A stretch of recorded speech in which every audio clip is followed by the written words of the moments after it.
All right, so thank you all for being here. I'm Rajat. I'm a product manager at Dato. And today we're going to talk about deploying scikit-learn models in production. So I should first tell you a little bit about Dato, even though most of you just sat through like a 20-minute presentation about Dato. So I'll just leave you with the high-level overview. Dato provides a machine learning platform for building intelligent applications. And intelligent applications are applications that use machine learning. We offer tools to do data engineering, data intelligence, and deployment. So these are the three tenets of building an intelligent application today. So we want you to build, deploy, and manage your intelligent apps with Dato. So that's it. That's all I've got for the company. Now I want to switch gears and talk about deploying scikit-learn models to production.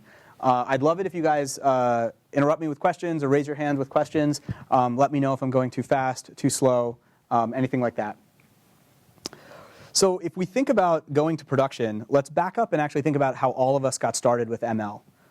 And I can certainly speak for myself. My background's not in machine learning. It's in large-scale systems. So I'm new to ML. So I'm learning data science like I imagine many of you are. So how everybody starts with ML is pretty simple. You get some data. It's pretty universal. You learn about an ML algorithm. And then you learn how to apply that, or an ML technique, on the data. And you generate a plot. Does this sound right? Does everyone sort of remember this is how they got into machine learning? No nods. Oh, I got no's. Interesting. Okay. Maybe you'll agree with me as I keep going, though. So the idea is to learn about machine learning. So you want to use the visualization to help you understand the concept. So the task that you're doing is you're running a set of experiments as you're learning a new technique. And the plots are the results. This is how you know whether you've learned the technique correctly or whether you've applied it correctly. But this doesn't tell you anything about how to deploy. It doesn't tell you how you would take this model and do something with it in a production setting. So you don't know how to get this model that you've trained to be consumed by others. And this is sort of where the training in machine learning typically stops. And I think this is why you don't see a lot of machine learning models directly deployed into production settings. It's because it's not really part of learning machine learning to learn how to deploy machine learning. So what ends up happening if this is the state of the world today? So after working with a lot of customers, I hear this over and over again. So you still have data, you still have the ML algorithm, but then this is what the data scientist, so this is what you've built, or what I've built as I'm learning to be a data scientist. But unfortunately, this is not what's deployed. What's deployed is a totally different model that's been implemented by a different team, maybe data engineers or software engineers. And so the output of the machine learning exercise is a specification for another team to implement in a production language. This is hugely not optimal. This is not a good situation for a lot of reasons. So for one, it takes a long time to translate from one system to another. Oftentimes you're oversimplifying. So the model does certain things a certain way. Now you're trying to implement that in a different set of tools. And it's different skill set of people that are trying to do that. So you're simplifying the model to explain it. Unfortunately, if it takes 6 months, which I've heard directly from customers more than once, the state of the world has changed in 6 months. So what you've built is probably irrelevant. And then worst of all, even if you've gone through this exercise once and now you're working on this 6-month pace of having any iterative changes to your model, you've got 2 systems and 2 teams, and now your situation's even more fragile. So if this is what we're up against today, why are we in this place? Why is it that the machine learning model can't be deployed? What's preventing it from being deployed today? What's holding it back? What's holding back the scikit-learn model? So first, from the way I see it, machine learning models are very opaque objects. They're stateful. They're not easy to interact with. It's not easy to know how you integrate a trained model into another system. So I tried to represent this with this graphic. You've got some data, It goes into an algorithm, which I love this depiction, which somehow seems mystical and magical. And what you've learned is a function. But a function doesn't seem all that accessible to use directly. So there's a lot of effort into trying to export your trained model using a markup language. But unfortunately, a lot of models don't export. And so that makes it tough. And then really, I believe that since the goal of a lot of the machine learning libraries is to help you get through, conduct experiments quickly, the focus is on how quickly can you train the model, not necessarily on how quickly can you generate predictions from the model. Does that sort of make sense? So I see this as the challenges that exist in the current system. So what I want to spend some time on now is brainstorming with you guys and going through a design of how we would build the system that would allow us to handle live production traffic and have it directly served from our trained machine learning model. So this is our goal. This is the system we want to build. So if we were starting from the beginning, how would we design such a system? So we're switching context from what a data scientist does to let's build the architecture, let's design the system architecture for this.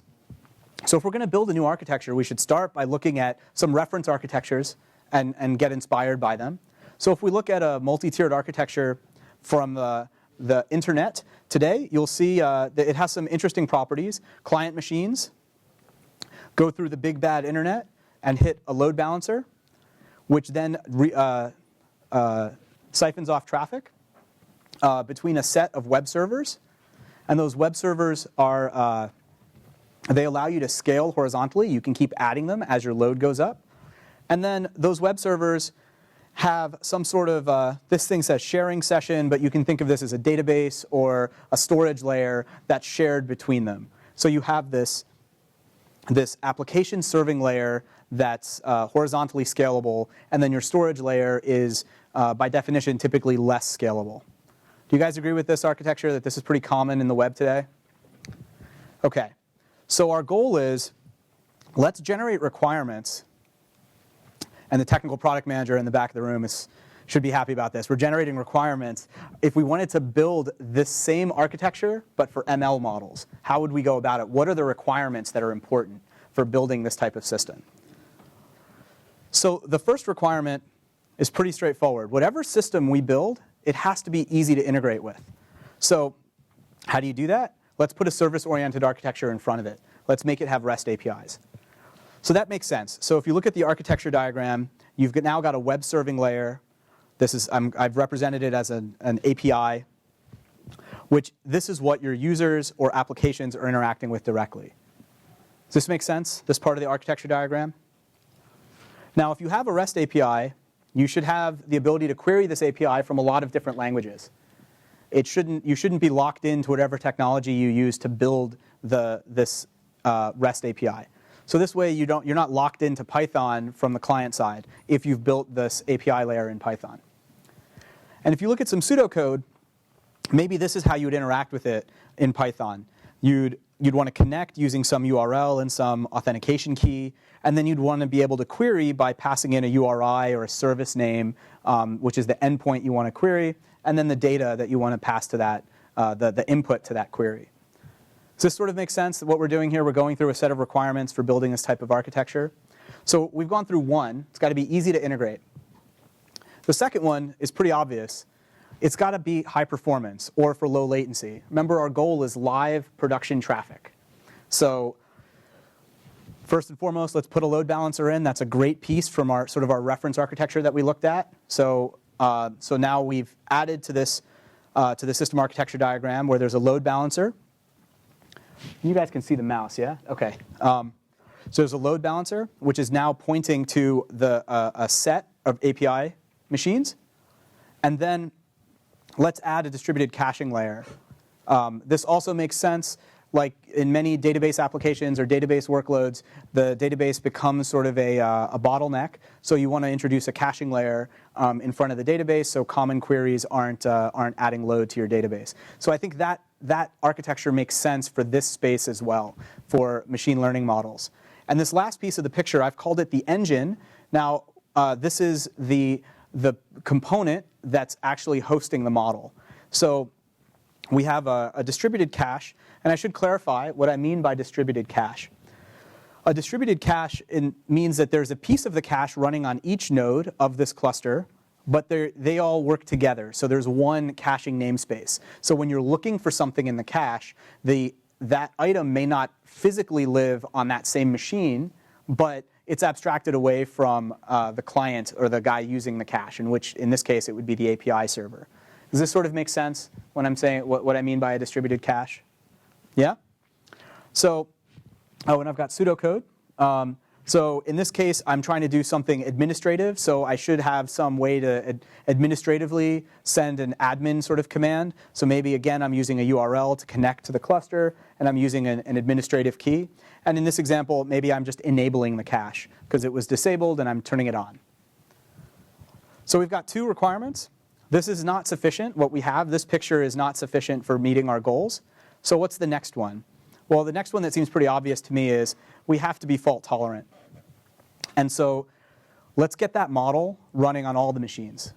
So this is a difference than a lot of the database architecture that I talked about before, where for many relational databases, they are single node machine, they're single node products, they're single machine products. And so you can't do this. But if we're designing this system and we're generating requirements for it, the ideal situation would be to put that model on every machine. Now, if a machine goes down, your system's still operational. So what do you need if you have a fault-tolerant system? Well, you've got to be able to get status on the cluster, and you've got to be able to replace nodes that might be impaired, things like that. So I still don't think we're there. Now that we've got this, and so I think of each of these blue boxes as one machine, whether that's a virtual machine or a physical machine. These are components that are all living on the same machine. So in this example, I have a 3-node cluster with a load balancer in front. So we're not quite done with our requirements, because it's not good enough to just have 3 nodes. Your system's got to be scalable. You've got to be able to go to 4 nodes or 5 nodes or 8 nodes. So you have to be able to elastically scale the cluster up and down. This totally makes sense. It's the same reason from the reference architecture that we looked at before, that based on demand, based on the operational characteristics of your cluster, if you want lower latencies, let's add more nodes. Or you could look at the surge queue on the load balancer. There's a lot of fun ways to find, is my system overloaded? Latency is an obvious measure, but there's a bunch of others. Well, now that you've got a scalable system, you've also got to be able to configure it. And that means things like this distributed cache have to do the right thing when you add a node. So you've got to repartition keys across the nodes. You've got to make sure that the new nodes continue to use the cache. Was that a question? Oh, OK. And so pseudocode again, simple command to add some nodes, and an equally simple command to remove a node. So we're getting there. I mean, these 4 requirements so far seem pretty good. If we had all of this, this would be a pretty good system. But I still don't think we're there. The 5th one to me is that, and this is definitely from my engineering background, having to carry a pager for many years, the system has to be maintainable. So when you're doing deployments, when you're updating a model, so if you go back to the idea of what you want to have when you have this type of system, you want it to handle live load, but you also want to deploy new models to it or update existing models regularly, say every hour or every day or every week, depending on your application. And you want those deployments to be seamless. So 0 downtime with rollbacks. You need to have metrics, logging. This is a production system, so it needs all of these things that you'd use in operating the system. And we talked about model management. Well, you need that in this case because you're deploying a bunch of models to each of these clusters. And so now you want to know which version of which model is deployed where, if you need to roll back, how do you go to the previous version, and when was this version deployed? Those types of things become important. You need to have that auditability because this is a production system, and you want to really, really be deliberate about making changes to it. So pseudocode for adding and updating models might look like this. So you pass in a URI, which sort of represents that model, and then you can update that model using that same URI. So this could be how, in pseudocode, how we would define this requirement. So we're almost there, but I think we have to be a little bit better than, so far we've only been talking about deploying trained machine learning models. I think we've got to do more than that. We've got to allow arbitrary Python. Because the truth is, and all of you data scientists can agree with me or tell me if you disagree with me, you don't just write one trained model. You're usually building that using a set of Python packages, and you're often ensembling them together. So an application is rarely served by just one model. It's usually a handful of models that come together, and there's usually some business rules that tie them together. So instead of having to maintain a whole other system to just manage those business rules and have that system query into this cluster to find out what's the answer from this model, the answer from this model, the answer from this model, I'm going to tie them together and then return that. By making this cluster be extendable by just supporting Python, you can then put that logic and the ensemble of models into this one deployment. So what you see I've done is I've replaced the engine component with something I just called Python. So in pseudocode, if I was to define a service, I should be able to define it just as a Python function. And so this is a really trivial example, but I've defined a function called service. It has an input called data. I look inside this dictionary of data, looking for a field called user ID. I then check, is this user ID new to my system? Do I know this user ID? If I do, then for this application, maybe I return a fixed set of items. Maybe this is a recommendation system, and so I'm going to return popular items to a user I don't know. But if I know this user, then I've computed, my model has been trained using this user's history, so then I'm going to return recommendations for this user instead. So a really simple example of how we've wrapped a model inside a function, and we can deploy that as a service. So what do you guys think so far? If we had this system, would we be there? Would this get us to our goal of no? More? Oh, I actually think we're pretty close. So I'd love to hear if you guys think there's more requirements. There's more. OK. So to recap what we've covered so far. Easy to integrate, high performance, fault tolerant, scalable, maintainable, and extensible. So now that we've sort of defined the what are the requirements we want? Let's put on our engineering hats and think about the how. How would we go about building this? So we've defined the what. We did the why in the beginning. Now we did the what. Now we're going to do the how. So if we're going to do this ourselves, what do we need? Well, we need a web service layer. So if we're in the Python ecosystem, we could use Tornado, Flask. I think it's Klein, not Keen. I might have gotten that wrong. Django, Pylons, Pyramid. There's a bunch of different application frameworks in Python that can help you spin up services. So we pick one of those. We probably evaluate that, run some prototypes against them. Again, the key metric here is throughput, I think, because you want something that can handle live traffic. Well, you need a caching layer based on this architecture that we talked about. So you might use Redis or Cassandra, Memcached if you want to be old school like me. Or you might use one of these newfangled NoSQL databases like DynamoDB or BerkeleyDB. Or you could try and use a relational database, which also tries to recently, there's been a lot of documentation around how the relational databases can do non-relational things pretty well too. So maybe you even want to throw MySQL into this. But the key metric when you're evaluating this caching layer is low latency. Because the whole point of the cache is it's got to be faster to get an answer from the cache than it is to get an answer from the engine. OK, so now we've got two of the layers in the picture covered. So what do we do for logs? Well, maybe we use Logback or Logstash or a service like Splunk or Loggly. Go ahead.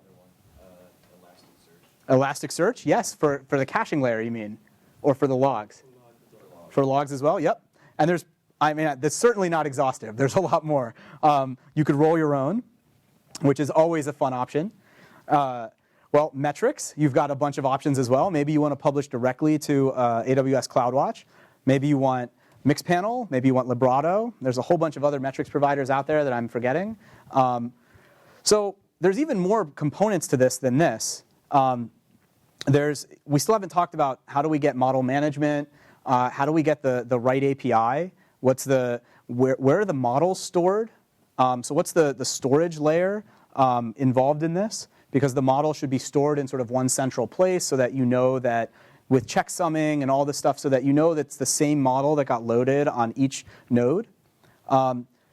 So you can imagine that there's quite a bit to do here. So we could go through this and we'd talk for another hour. Or we could use Dato Predictive Services. So we took the same goal that I covered with you guys, the why, and the what, and we generated the same requirements, these same 6 requirements. That these were the requirements we had to satisfy in building the Dato Predictive Services product. And so I'd like to show it to you guys. Does that sound good? All right. We're going to do a demo. So, all right. Demo is over here. Oh, uh-oh. Let's go there. Okay. Oh, boy. You know what? I want to switch my display so that I don't have 2 screens. Because then I can't see what I'm typing, and that's no good. Arrangement. Mirror. Woohoo. Okay. Now, let's get rid of some of these toolbars.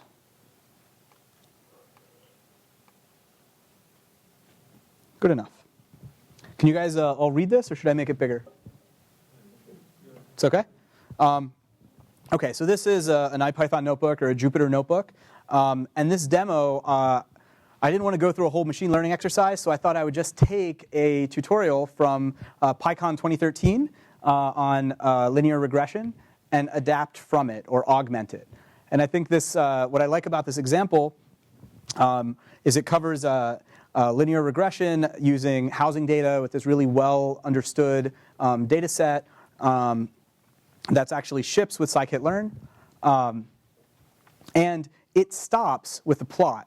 That's the end of the sort of tutorial. So I think that's a great place to pick up and say, okay, now let's actually deploy this as a service.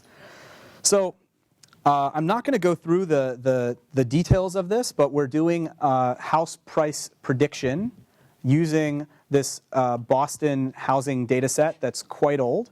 And you'll understand that when you see the prices.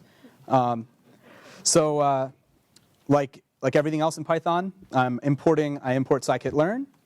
I look at my data set. I've got 506 rows. I want to get some characteristics of the data set. So you can see there's a bunch of columns. They all mean different things. You can see where this data set came from and sort of the governance of this data.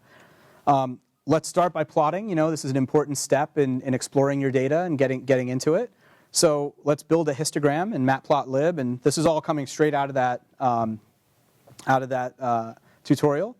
You can tell when it gets to the stuff that I wrote because it doesn't have any explanation. It just has a command. So here's how you know that this is a pretty old data set. The price is in thousands. So 20,000, 25,000. And you can see the number of houses that fall into this histogram. So, okay, this is the distribution of prices. Since this is a tutorial, or this came from a tutorial, it has some exercises, which we're going to skip because that's not the fun part for us. The fun part is to actually build a linear regression model. So that's what we're going to do here. So from scikit-learn, we import linear regression. We're going to instantiate the object. We'll name it CLF. And then we're going to fit or train using our data set. So let's do that. So now we have this model has now been trained. And because this is from this tutorial, the next thing it did was make a plot after generating some predictions. So this we called clf.predict. So now we generated predictions for the same training set. And now let's plot that.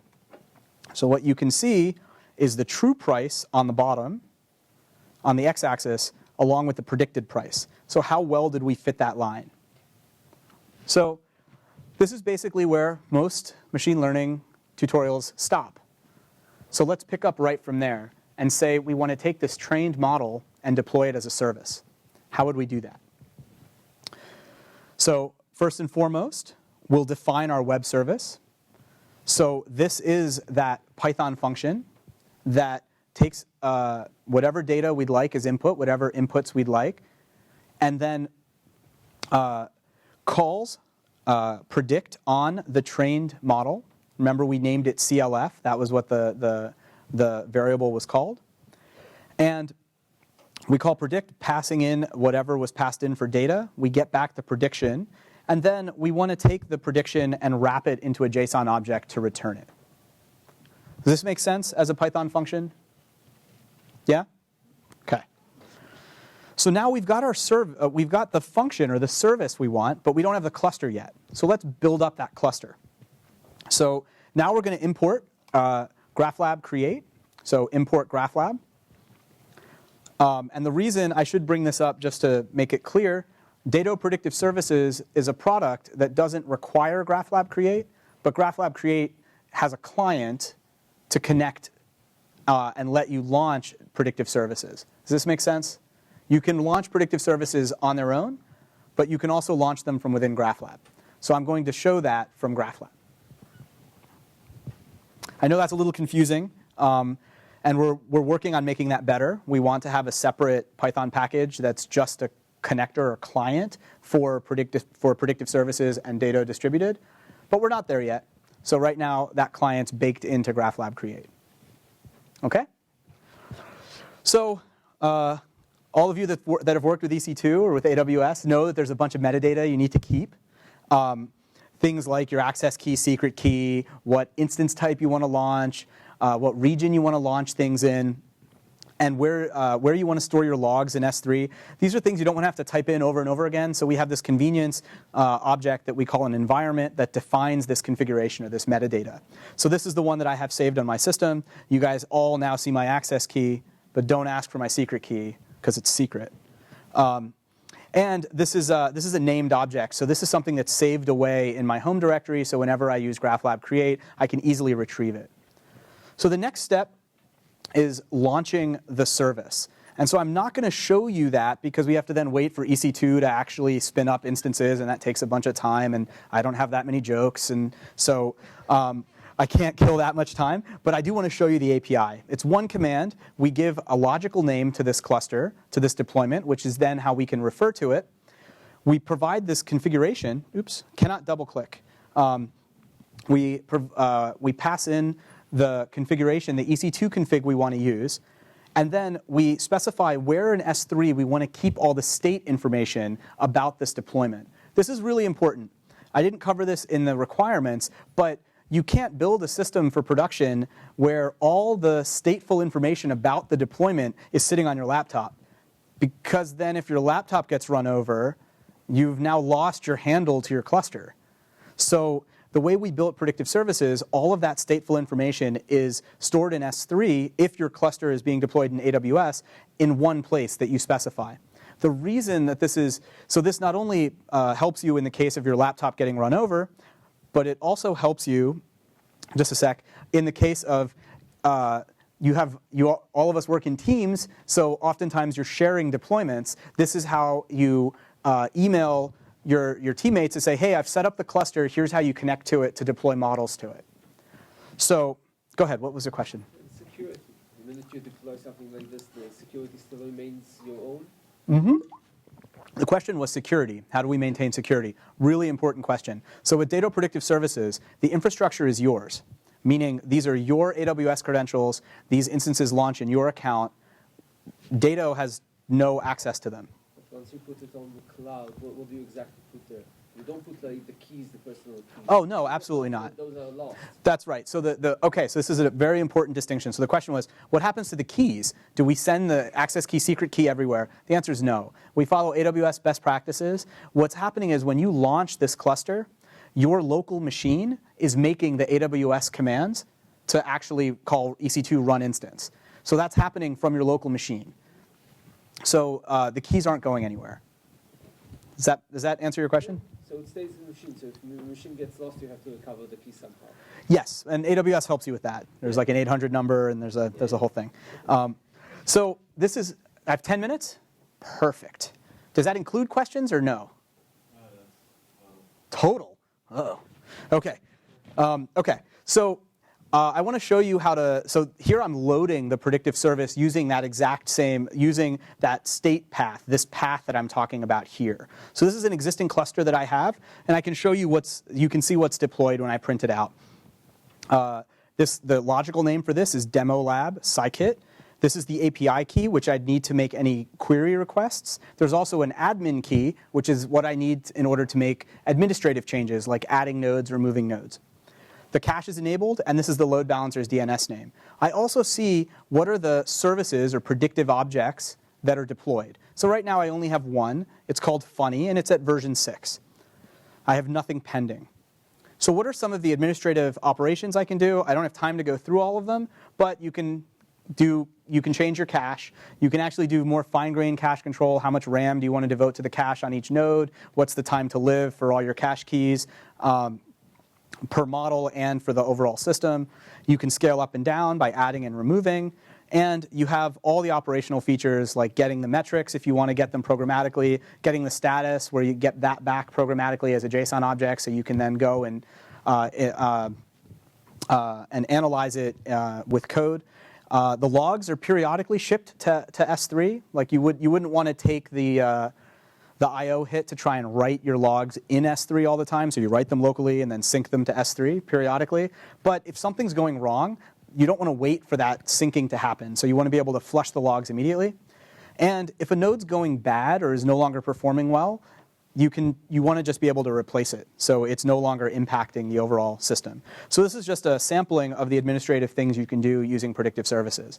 So back to our task at hand, which is taking this predict function that we define, the predict service, and deploying it to this deployment. So it's deployment.add. I'm giving it a URI. This becomes the REST endpoint. And now we're in production, or we're dealing with a production system, so we don't want things to happen incidentally, so we make it really explicit.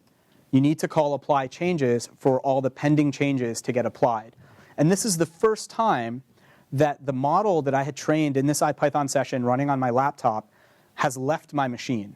So what's happened is we've uploaded it to S3 and then notified all 3 nodes in the cluster that there's a new model, I need you to download it. So you can get to all this stuff programmatically through our API. We also offer it with some visualization. I'll zoom out a little so you guys can see this a little bit better. Whoa. OK. Oh, I can't, because this is what the projector can do. So you can see that I've got I now have 2 objects that are deployed, funny and this new one, house. And you can see some operational metrics being plotted, and you can always link away to all of CloudWatch to set alarms and all to set up your alarms and things that you'd need to measure to operate the service so that your pager can go off at night.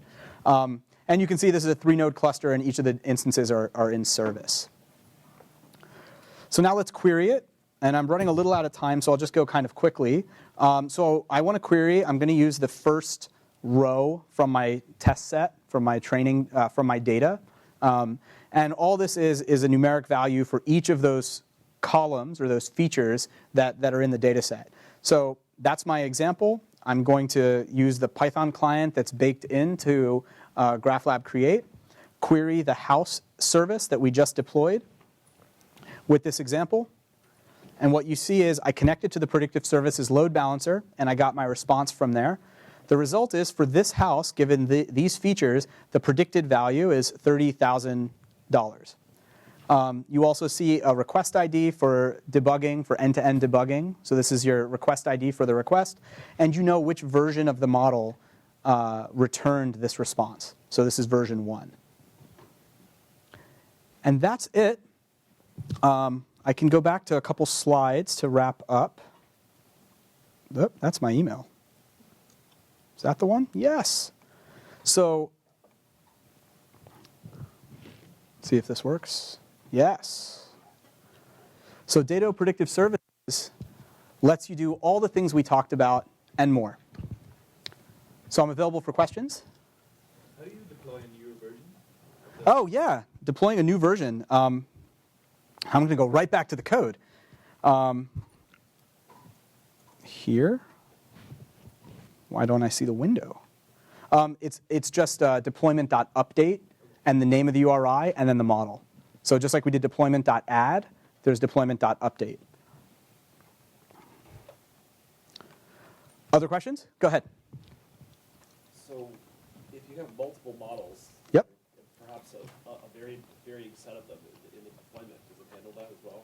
Absolutely. Yeah, so meaning this is why we queue them up, right? So you call add, update, update, update. And now if we look, if I look at my deployment, you'll see that I have 2 deployed models and I have a pending change to this service, and the new version is version 2. So now when so all I did there was I called update instead of add. So does that make sense? So all the models are cataloged, which ones are pending, what version they're going to get updated the next time you call apply changes. So each deployment could have an arbitrary number of. That's right. Each deployment can have an arbitrary number of models. It really varies. It depends on the application, and this sort of depends on your overall network topology in your organization. Some organizations really like having each application have a siloed set of infrastructure that's independent. Other organizations really like having a lot of shared infrastructure. So it depends on how your organization likes to do things. And it also depends on the workload of the models. Go ahead. So if you have the trained model, Mhm. you would say per user because you wanted to have personalized Mhm. results. How do you maintain that when you have, if you to have, say, a 15 million or 20 million Users? database? Well, there's kind of 2 ways to do that. I think the simplest, you could either ensemble it inside one model, so really one model is a collection of 15 million models, or you could externalize it. It depends on how you want to train. Actually, I'll say it this way. It depends on the velocity with which you want to train the personalized models. Go ahead, Yu-Cheng. Yeah. So there are models which are inherently personalized to begin with. For instance, there may be collaborative filtering models, personalization models. It takes a user as an input, right? But then to get further runtime personalization, what we do is that we can associate additional metadata right on query time. So this user, we won't recognize about this user, but in addition, recently this user also seen this movie and this movie and this movie, right? And that becomes part of the query. So that's where you can get recommendations which are evolving essentially faster Right. than your model training. Right.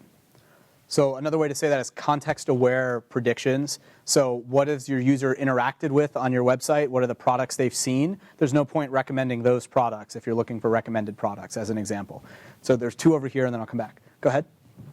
When you deploy, what is it actually doing behind the scenes? Does it pickle the Python module, Python object intelligence suite? Or? Yes and no. So yes, we are pickling when we can, but pickle is pretty fragile. So we've wrapped pickle with what we call GL pickle, but it's a same idea. And then for this, because we're deploying to S3, because we're deploying this deployment's on AWS, we are pushing that model to S3 and then notifying all the nodes in the cluster to pull the model from S3. There was another question here. Yeah. How do you manage the environment that you train the model in? Like if I use scikit-learn 0.15 and I want to upgrade to 0.16. That's a great example. So great.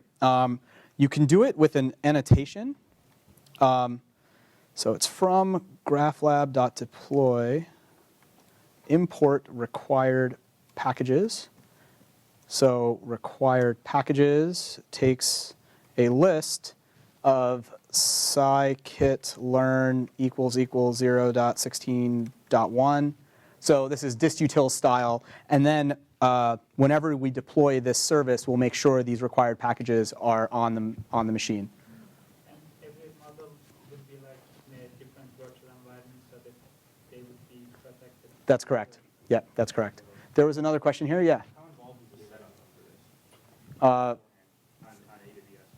Oh, so you watched it. It's just this one API call that I didn't run only because it takes 10 minutes. But it really is just one API call to get the cluster going. And the only configuration you need to give it is this EC2 configuration. So So we try not to, you shouldn't have to. So if we've done our job right with the tools, you have all the access you want. The challenge we face about giving SSH access, which is, the question was SSH access, can I SSH to those instances once they're launched and poke around? The reason we've been hesitant to do that is, for one, it makes it tougher for us if you start building tools expecting SSH access and things to be where they are in one version. We can't go and update that and make changes to it without breaking those tools. So that's one of the reasons. But if there's a reason that I'd love to hear about reasons you want to SSH or you feel you need to, because those are great requirements for us. We need to build that tooling in. 0 minutes. OK, so one more question here, and then I'll stop. Tell me about reproducibility. For reproducibility? Anything that you have to do with reproducibility, any information. I see you give back the version number, and you Yes. said that you can set up some version of your tools, but anything else that the user can get, like a random seed or things like that. Absolutely. Something that you support. We do. So in the GraphLab Create models, you can always provide a random seed. Now, some of the models are inherently random or inherently probabilistic. So even with a random seed, reproducibility is difficult. So it depends on the model. So as much as possible, with GraphLab Create, we offer reproducibility, but some of the models that people are... The model, basically. Well, we implement the model, but some of the models are not... you will see... Yeah. OK. This is model sensibility. Yep. OK. -1 minute, but go ahead. So how do you guys, like, it's a kind of version control kind of question. So if you deploy version 5, Yep. so I wrote this code that's based on, like, you deploy it as version 5, Yep. change it, and you deploy it to version 6. Yep. So now I'm trying to debug version 5, where's that code? Do you have any tools?